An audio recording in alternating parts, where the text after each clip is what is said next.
Good morning friends. আজি ব্লগটো share কৰিছোঁ পক্ষীৰ যোনটো ৱক আছিলে যে ইষ্ট ইণ্ডিয়া ফেশ্বন উইকত সেইটো আছিলে 3 মে'ত। আৰু একচুৱেলি বহুত আগৰ পৰাই মানে প্লেনিং হৈ আছে তাই সেইটোত যাব বুলি, কিন্তু 29 তাৰিখে ঘপককৈ মোৰ মা ঢুকাই যোৱাৰ কাৰণে আমি ঘৰলৈ গুচি গ'লোঁ আৰু এইটো অলম'ষ্ট মানে মই কেঞ্চেলেই কৰি দিছিলোঁ। তাৰপিছত আকৌ ভাবিলোঁ যে তাই ইমান মানে আশা কৰি আছে এইটো যাব বুলি, আকৌ ফেশ্বন উইক এটা আকৌ নেক্সট বছৰেই হ'বগৈ। চ' এবছৰ ৰোৱাতকৈ মই বোলো তাইক লৈ যাওঁ। চ' তাই মানে গ্ৰুমিং আছিলে 2 দিন, কিন্তু তাইক মই মানে এদিন গ্ৰুমিং দিয়াবই নোৱাৰিলোঁ কাৰণ মাৰ তিনিদিনলৈকে আমি ৰ'লোঁ। তাৰপিছত আমি আহি পিছদিনা গুৱাহাটী গৈছোঁ। চ' এদিনেই বেছি গ্ৰুমিং পালে।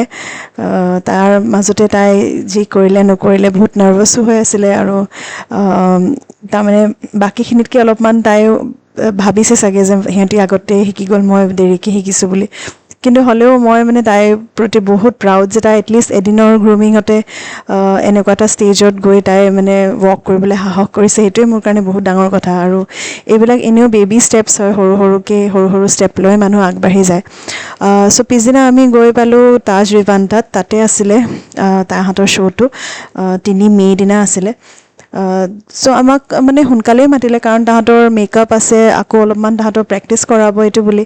চ' ৰাতিপুৱাৰ পৰাই তাত গৈ আমি বহি আছোঁ। তাৰপিছত বহুত দেৰিৰ পিছত আৰু শ্ব'টো ষ্টাৰ্ট হ'ল। তাইতো বেক ষ্টেজ গুচি গ'ল, তাইৰ মেকআপ চেকআপ আছে, আৰু পৰিয়ে মই বহি শ্ব' চালোঁ। এনেকুৱা মানে শ্ব' চিৰিয়াছলি মই আগতে কেতিয়াও এনেকৈ লাইভ চোৱা নাই। অৱশ্যে টিভিয়ে চাইছোঁ ফেশ্বন উইকবিলাক, ফেশ্বন শ্ব'বোৰ, কিন্তু সেইদিনা লাইভ যেতিয়া শ্ব' চাইছোঁ বহুত ভাল লাগিছে। কেইবাজনো ডিজাইনাৰ আহিছে গোটেই অল অভাৰ মানে নৰ্থ ইষ্টৰ পৰা, ইনফেক্ট ৱেষ্ট বেংগলৰ পৰাও ডিজাইনাৰ আহিছিল। এইটো ডিজাইনাৰ এজন মণিপুৰী ডিজাইনাৰ হয়, তেখেতৰ ডিজাইনাৰ।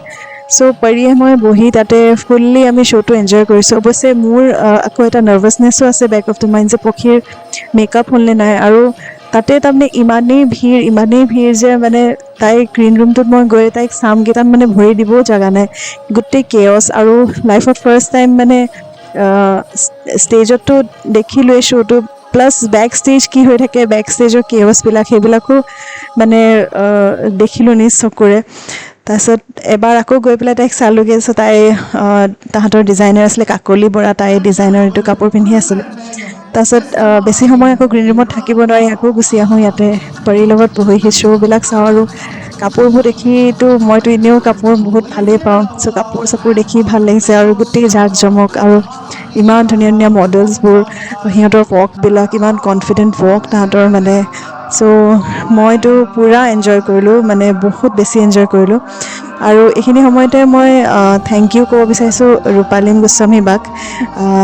ৰূপালীম বাৰ কাৰণেই আচলতে এই ৱৰ্কটো সম্ভৱ হ'ল। ৰূপালীম বাই অলপমান পক্ষীক মেণ্টৰিঙো কৰিলে, আৰু ৱৰ্কটোৰ কাৰণে ৰেজিষ্টাৰ কৰিবলৈও মোক ক'লে। আদাৰৱাইজটো মই ইমান মানে এইবিলাক খবৰো নাপাওঁ আৰু নাৰাখোঁ। আৰু মেধা শইকীয়া, তেখেতে এইটো ফেশ্বন উইকটো অৰ্গেনাইজ কৰিছে, তেওঁকো বহুত বহুত থেংকছ যে পক্ষীক এটলিষ্ট এইটো অপৰচুনিটি দিয়াৰ কাৰণে।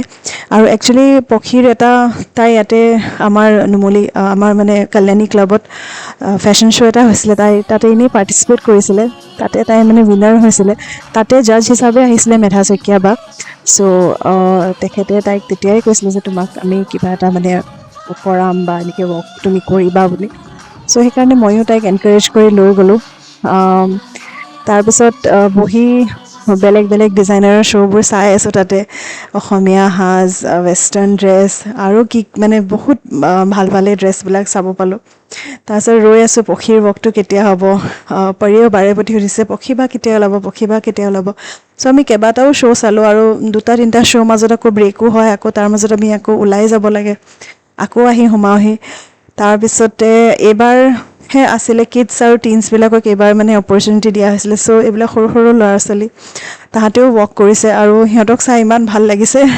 পৰিও মানে একদম চাই আছে, পৰি কৈছে মামা মোৰো ৱৰ্ক কৰিব মন গৈছে বুলি। চ' মই কৈছোঁ তোমাৰো যদি মন যায় ক'বা, তুমিও কৰিব পাৰিবা।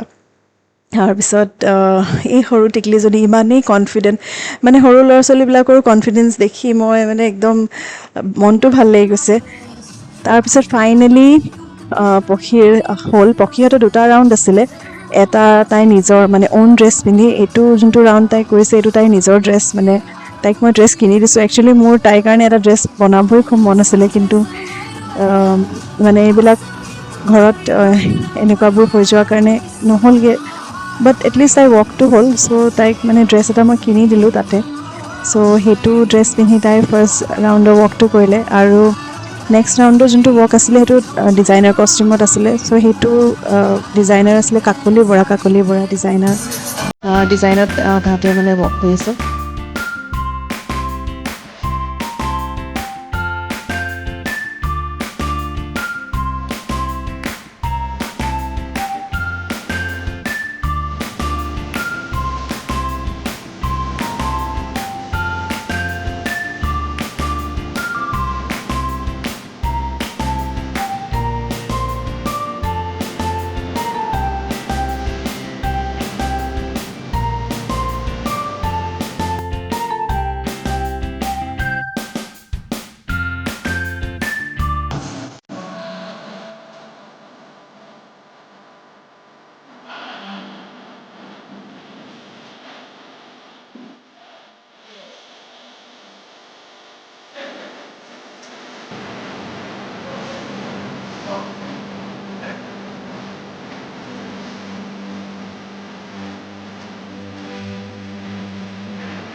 চ' তাই মানে তাইৰ প্ৰতি সঁচাকৈ মই বহুত প্ৰাউড যে তাই লাইফত এইটো ফাৰ্ষ্ট টাইম তাই বাহিৰত গৈ পেলাই এনেকৈ ৱৰ্ক কৰিছে আৰু ইটছ নট ইজি তাৰমানে দেখাত যিমান ইজি লাগে পাব্লিকৰ মাজত এনেকৈ কিবা এটা কৰাটো ইজি নহয় বহুত নাৰ্ভাছ লগা যায় বহুত মানে ইনহিবিশ্যনছবিলাকো থাকে সেইবিলাক পাৰ কৰি তাই কৰিছে আৰু তাইৰ কাৰণে মই বহুত হেপ্পী আৰু বিচাৰোঁ যে তাই যিটো কৰিব বিচাৰিছে সেইটোত আগবাঢ়ি যাওক আৰু এইটোও বিচাৰোঁ যে আপোনালোকেও আশীৰ্বাদ কৰক তাইক যে যাতে তাই মানে নিজৰ কেৰিয়াৰটো যদি এইটোকে তাই কেৰিয়াৰ বনাব বিচাৰিছে এইটোতে আগবাঢ়ি যাওক মই বছ সেইটোৱে প্ৰে' কৰোঁ আৰু বাকী মই ক্লিপছবিলাক অলপমান থৈ দিছিলোঁ কিন্তু মানে এডিট কৰিবলৈও সময় পোৱা নাছিলোঁ আৰু জানেই আপোনালোকে কি হৈ আছিলে এইকেইদিন মা ঢুকুৱা মাৰ সকাম সেইটো কাৰণে চ' ফাইনেলি মই বোলো আপোনালোকৰ লগত শ্বেয়াৰ কৰোঁ ক্লিপছবিলাক আশা কৰিছোঁ আপোনালোকে এইটো ভিডিঅ' চাই ভাল পাইছে আৰু যদি ভাল পাইছে মোৰ চেনেলটো প্লিজ ছাবস্ক্ৰাইব কৰি দিব আৰু লগতে পখীকো আশীৰ্বাদ কৰিব যাতে তাই আগবাঢ়ি যাব পাৰে যিটোৱে তাই মানে কেৰিয়াৰ বনাব বিচাৰে সেইটোতে আগবাঢ়ি যাব পাৰে আৰু যদি এইটোকে ভাবিছে এইটো এটা বেবী ষ্টেপ হয় আৰু এনেকৈ বেবী ষ্টেপকেইটাই আগবাঢ়ি যাওক সেইটোৱে উইছ কৰোঁ মাকেতো সদায় নিজৰ ল'ৰা ছোৱালীৰ কাৰণে ভাল উইছ কৰেই কিন্তু আপোনালোক চবৰে আশীৰ্বাদো লাগে চ' প্লিজ আশীৰ্বাদ কৰিব তাইক আৰু উইছ কৰিব যাতে আগলৈও তাই এনেকৈ আগবাঢ়ি গৈ থাকে চ' বাই ফৰ নাও গাইজ থেংকছ ফৰ ৱাচিং